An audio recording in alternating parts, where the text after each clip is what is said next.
ಹೊನ್ನಾವರದ ಪ್ರಭಾತ ನಗರದ ಪ್ರೌಢಶಾಲೆಯಲ್ಲಿ ತಾಲೂಕು ಕಾನೂನು ಸೇವಾ ಸಮಿತಿ, ಕ್ಷೇತ್ರ ಶಿಕ್ಷಣಾಧಿಕಾರಿಗಳ ಕಾರ್ಯಾಲಯದ ಸಂಯುಕ್ತ ಆಶ್ರಯದಲ್ಲಿ ಬಾಲಕಾರ್ಮಿಕ ವಿರೋಧಿ ದಿನಾಚರಣೆಯನ್ನು ಆಚರಿಸಲಾಯಿತು. ಕಾರ್ಯಕ್ರಮವನ್ನು ಹಿರಿಯ ಸಿವಿಲ್ ನ್ಯಾಯಾಧೀಶರು, ತಾಲೂಕು ಕಾನೂನು ಸೇವಾ ಸಮಿತಿ ಅಧ್ಯಕ್ಷರಾದ ಚಂದ್ರಶೇಖರ್ ಬಿಸಿ ಉದ್ಘಾಟಿಸಿದರು. ಬಳಿಕ ಮಾತನಾಡಿ, ಶಾಲಾ ಶಿಕ್ಷಣದ ಮಹತ್ವ, ಬಾಲ ಕಾರ್ಮಿಕತ್ವದ ಭಯಾನಕ ಮಜಲುಗಳನ್ನು ತೆರೆದಿಟ್ಟು ಅದರ ನಿರ್ಮೂಲನೆಗೆ ನಾವೆಲ್ಲರೂ ಕಂಕಣಬದ್ಧರಾಗಬೇಕು. ನಿಮ್ಮ ಸುತ್ತಮುತ್ತ ಇಂತಹ ಪ್ರಕರಣಗಳು ಕಂಡು ಬಂದರೆ ಶಿಕ್ಷಕರಿಗೆ ತಿಳಿಸಲು ಹಿಂಜರಿಯಬಾರದು ಎಂದು ವಿದ್ಯಾರ್ಥಿಗಳಿಗೆ ತಿಳಿಸಿದರು. ಪ್ರೌಢಶಾಲೆಯ ದೈಹಿಕ ಶಿಕ್ಷಣ ಶಿಕ್ಷಕಿ ಸಾವಿತ್ರಿ ಗೌಡ ವಿದ್ಯಾರ್ಥಿಗಳಿಗೆ ಶಿಕ್ಷಕರಿಗೆ ಬಾಲಕಾರ್ಮಿಕ ವಿರೋಧಿ ದಿನದ ಪ್ರತಿಜ್ಞಾವಿಧಿ ಬೋಧಿಸಿದರು. ಸಹಾಯಕ ಸರ್ಕಾರಿ ಅಭಿಯೋಜಕರಾದ ಸಂಪದ ಗುನ್ಗಾ ಮಾತನಾಡಿ,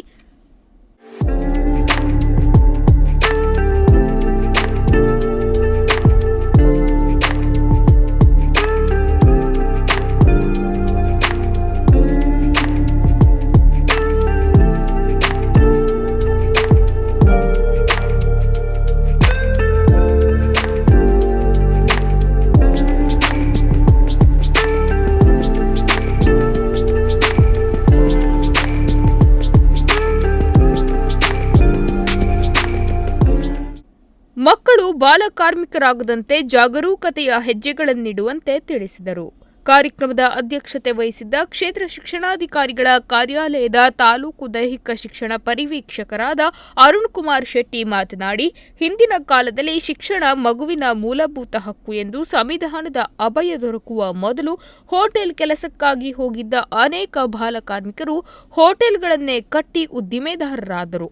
ಈಗ ಕಡ್ಡಾಯ ಶಿಕ್ಷಣ ಹಕ್ಕು ಕಾಯಿದೆ 2009 ಜಾರಿಗೆ ಬಂದು 6 ರಿಂದ 14 ವಯಸ್ಸಿನ ಮಕ್ಕಳೆಲ್ಲರೂ ಸರಿಯಾದ ಶಿಕ್ಷಣ ಪಡೆದು ಸಮಾಜದಲ್ಲಿ ಗೌರವ ಸ್ಥಾನ ಪಡೆದುಕೊಂಡು ಯಾವ ಎತ್ತರಕ್ಕೂ ಬೆಳೆಯಲು ಸಾಧ್ಯವಾಗಿದೆ.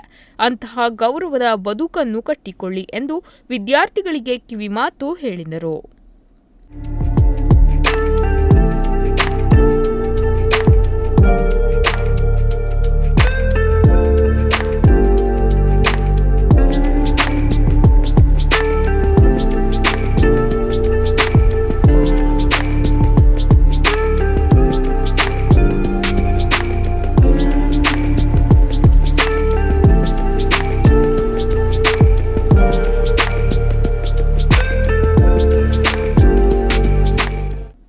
ಈ ವೇಳೆ ಸಹಾಯಕ ಸರ್ಕಾರಿ ಅಭಿಯೋಜಕರಾದ ಪೂರ್ಣಿಮಾ ನಾಯ್ಕ್, ತಾಲೂಕು ನ್ಯಾಯವಾದಿಗಳ ಸಂಘದ ಅಧ್ಯಕ್ಷ ಜಿವಿ ಭಟ್, ಕಾರ್ಯದರ್ಶಿ ಮನೋಜ್ ಜಾಲಿಸತ್ಗಿ, ಹೊನ್ನಾವರ ಕಾರ್ಮಿಕ ಇಲಾಖೆಯ ಡಾಟಾ ಎಂಟ್ರಿ ಆಪರೇಟರ್ ಆನಂದ್ ಮತ್ತು ಪುಷ್ಪ ಮತ್ತು ಶಾಲೆಯ ಮುಖ್ಯ ಶಿಕ್ಷಕಿ ಗೀತಾ ಚಂದಾವರ್ ಶಿಕ್ಷಕರು ಭಾಗಿಯಾಗಿದ್ದರು.